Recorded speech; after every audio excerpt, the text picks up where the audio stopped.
Alright guys, so today I'm going to be replacing a lower ball joint on this 2004 Chevy Suburban. So let me go over first some tools that I'm going to be using. I have an assortment of impact sockets, normal sockets, a jack stand. If you do this, you're probably going to want one of these tie rod removers, a little ball joint tool, some long wrenches. You're going to need basically from 18 millimeter to 24 millimeter, some hex sockets, some random pry bars, screwdrivers, a hammer, and then you also will need to use one of these ball joint service kits.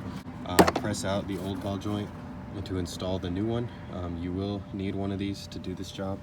And then also you don't need these, but I'll be using some power tools that I have as well. So let's get started. First thing I'm going to do is just chalk the rear wheel just for safety purposes. Next, you're going to want to jack up the front end and remove the tire.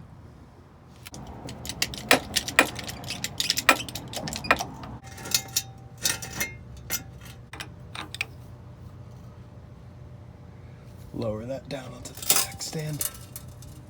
So now I'm going to use a 22 millimeter socket and go through. Take the cover off first. You can take off the lug nuts.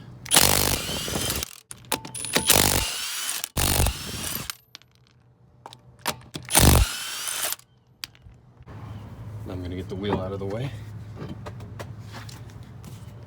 Okay, so now how you do this next part's important, because you see the lower ball joint is going to be right here, but getting to it is the thing.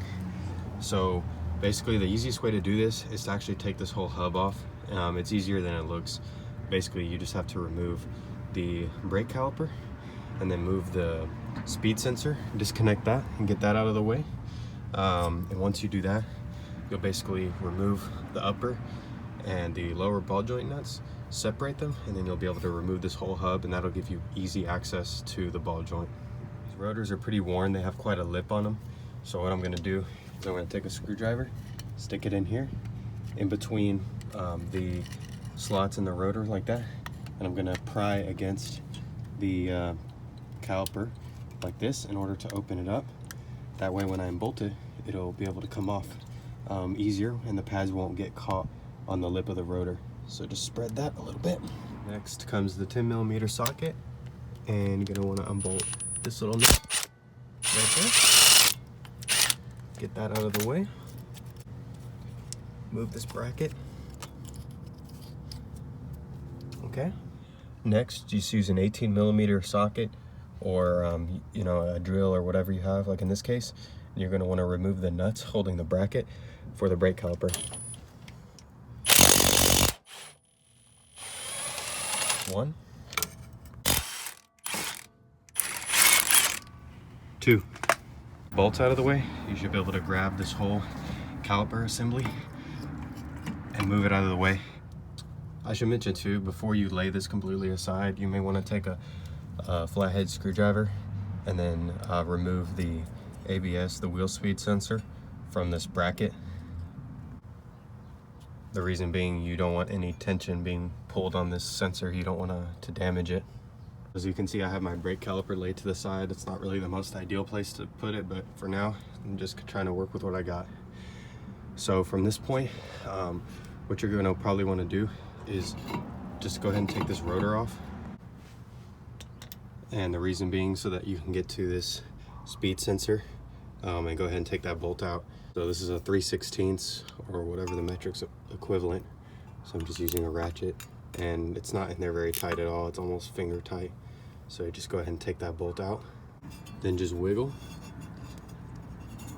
that sensor until it comes out. A couple little metal gaskets, so don't lose those. But basically now we can just set the sensor aside, and now we can move on to the real fun stuff. So the next step is this tie rod right here.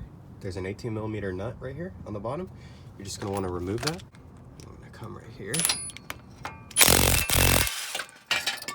and there goes the caliper. There, how's that? How about I just lay it on the tire? Try not to damage that brake line. But anyway, got the nut off.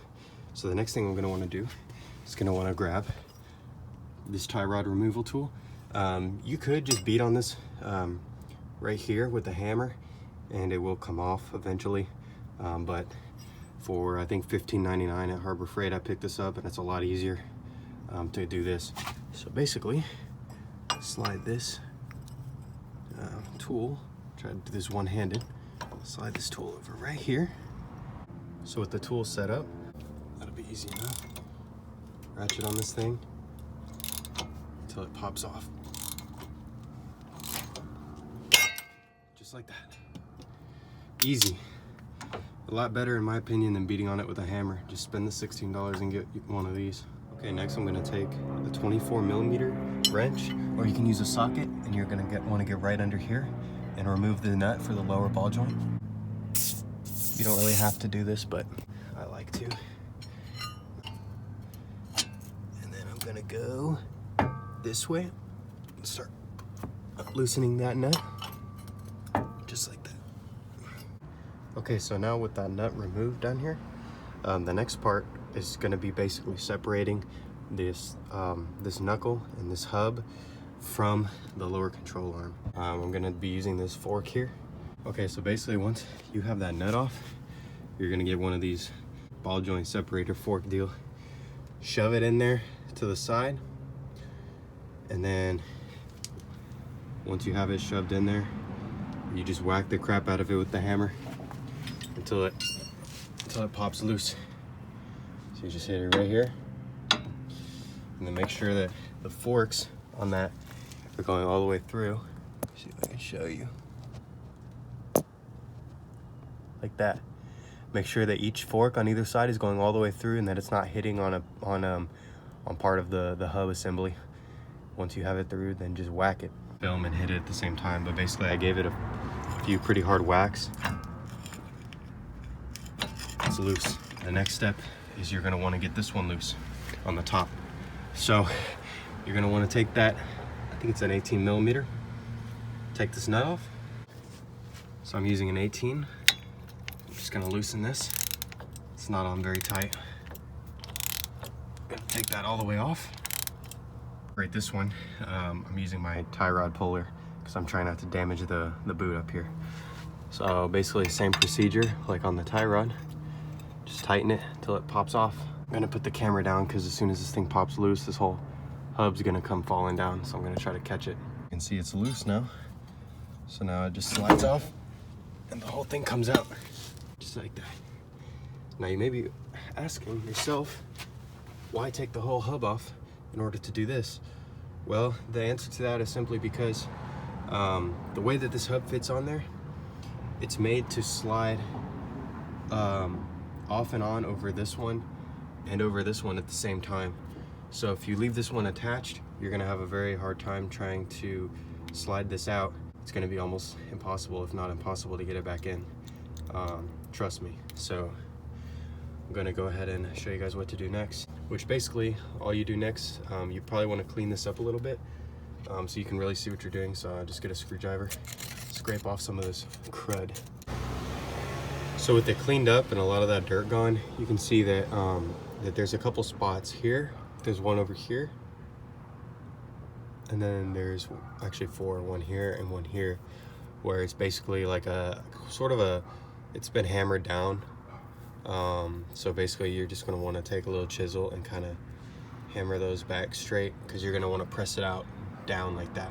You can see, looking at the new ball joint, this lip right here where I'm putting my thumb, that actually is on the bottom side.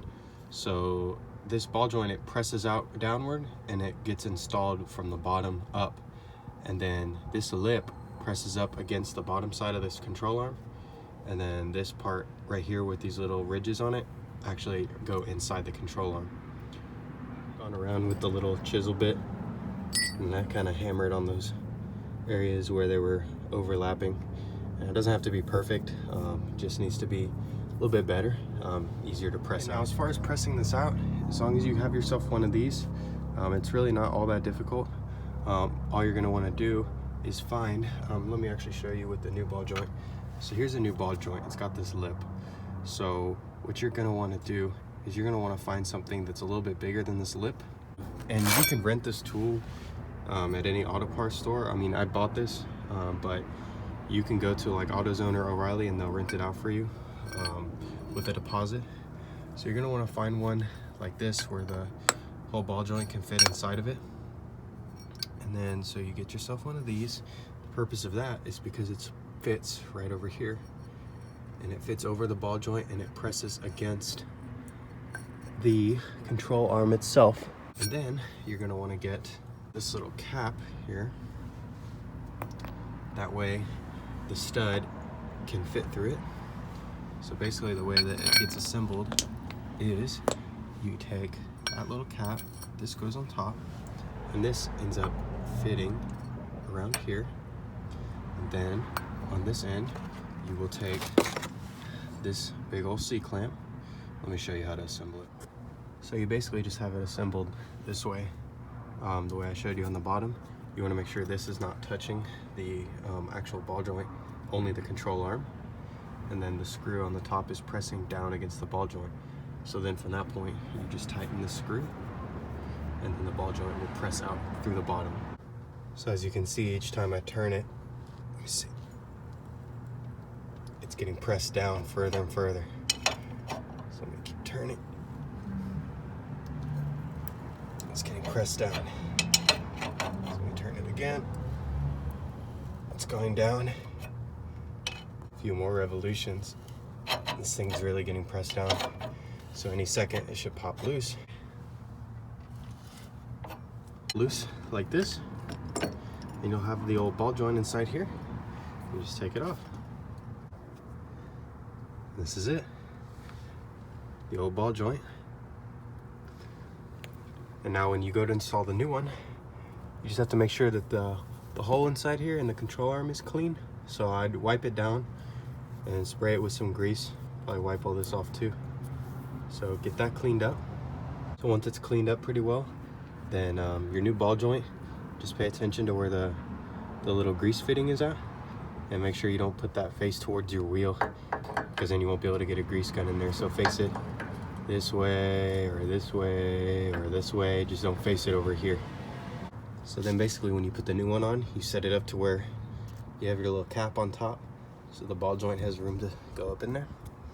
You have that same base piece from earlier, but then the little coupling is going to be the one that fits right around the edge of the ball joint, so it can take it and press it up into the control arm. And then from there you just tighten it the same way, and it sucks your ball joint up in there. So as you can see, I'm turning with this wrench. I got that cap on top, and you see that little gap in between the control arm and the ball joint. So all I'm trying to do now is close that gap. So once that gap is closed, then that means the ball joint's firmly pressed, and then you can take off your ball joint press. So now it's extremely tight. It almost doesn't want to turn anymore. And then if you look down, there is no gap. So that means the ball joint's firmly pressed. You can take off the tool. Look and see that it's seated. It's even all the way around. And then just don't forget to take your little grease fitting and then screw it into the hole. And then use an 8mm wrench or whatever size it is. This one's 8mm, and tighten that up. Grease fitting's on there.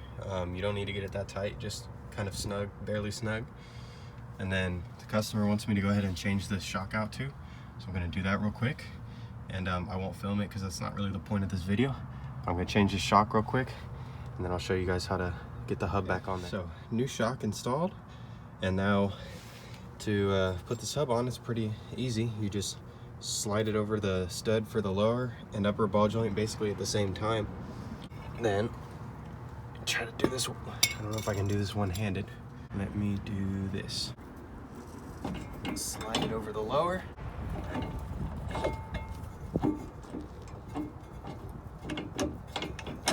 And then have your nut ready. You can get it started on the bottom. So now you just put your nut on for the top, tighten bottom and top nuts, and then basically the rest of it's just the reverse of the install. So it's pretty straightforward from here. So get everything tightened back up and put back together and you'll be good to go. So guys, I got everything connected back the way it's supposed to be. So I just got to put the wheel on now and we'll be done. Well, needless to say, I still need to clean up my wake of destruction that I left here. But other than that, I just got to put the wheel caps on and take it for a test drive and make sure everything's good. So if you guys liked the video, I appreciate you for watching. Just like or subscribe or whatever. I appreciate your views, so thank you.